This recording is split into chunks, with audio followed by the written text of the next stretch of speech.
From last week's episode, which I felt was really powerful, to this week's episode, which I felt its main storyline focusing what's going on with Fitz, Abby, and Mellie, to the secondary storyline that's going on with Olivia and Jake, I thought there was a little bit of a disconnect just in terms of Olivia's storyline dealing with another case. And the case was this kid who pretty much hated his dad, and his dad was a billionaire, and his dad was going to cut him out of the will, and then the kid killed the dad before the will could be properly, taken to court and whatnot and finalized.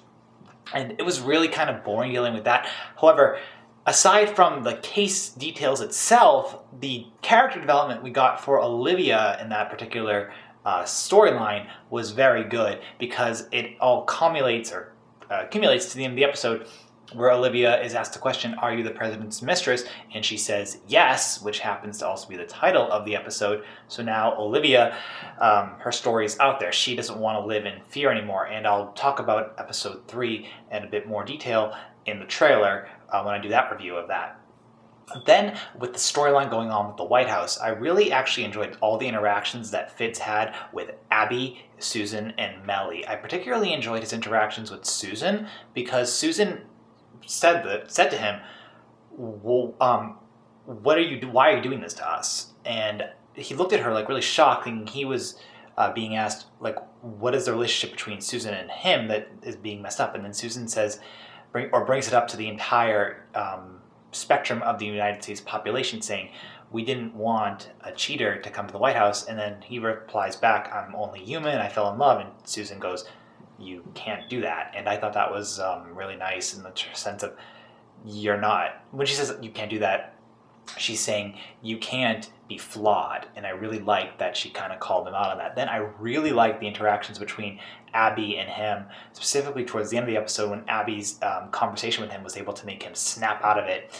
And what I mean by it, I mean his excessive stubbornness, because he is not letting go, or did not let go for a long time in this episode, of his obsession with Olivia, excuse me. Not even obsession, he loves her, and he really does love her. People ship Olivia and Fitz for solid reasons, because they're a really good couple.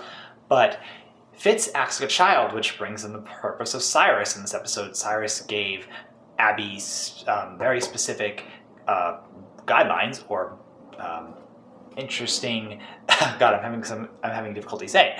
He gave Abby advice on how to deal with Fitz. He said, "Be the adult." He said that to her several times, and I really like that. And I'm really interested in what's going to be happening with Cyrus when he comes back into the episode too.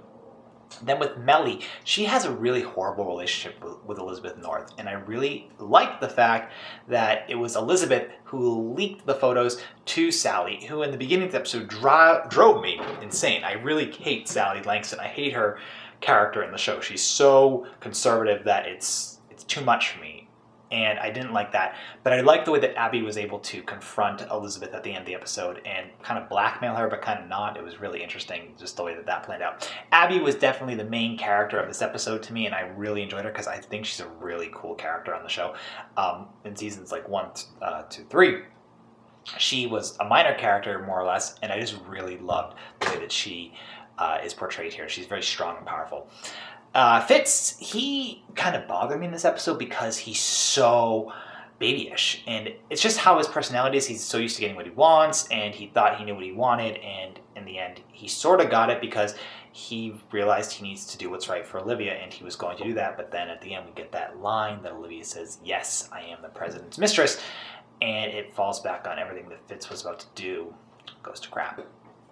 So overall, I would say the secondary storyline, like I talked about in the beginning of the video, was okay. It didn't do too much in terms of plot development, except for give Olivia a very good character development. The main storyline at the White House was really good. I thoroughly enjoyed that, and I'm looking forward to seeing episode 3, because now the storyline of Olivia being the mistress is coming to light, and now how they're going to handle that, because they are about to handle it with one situation, but then Olivia changes it, and so now they're in a brand new catastrophe. So I'm really curious to see that. I really did enjoy the White House storyline a lot, and I really did love the interactions between Fitz and Mellie, which I didn't really highlight too much because there wasn't that many of them, but the little bits of interactions they had were very good. So overall, decent episode for Scandal.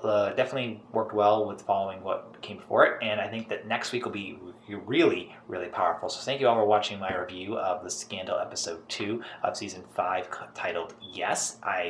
Like I said, I thoroughly enjoyed it, or I liked it, and let me know what you thought about it in the comments below. Thanks for watching, and I'll talk to you all about Scandal next week, and I will do a review of the trailer for episode 3 right now too, and if you want to speculate about episode 3, talk to me there. Thanks guys for watching, and I'll talk to you all later. Bye.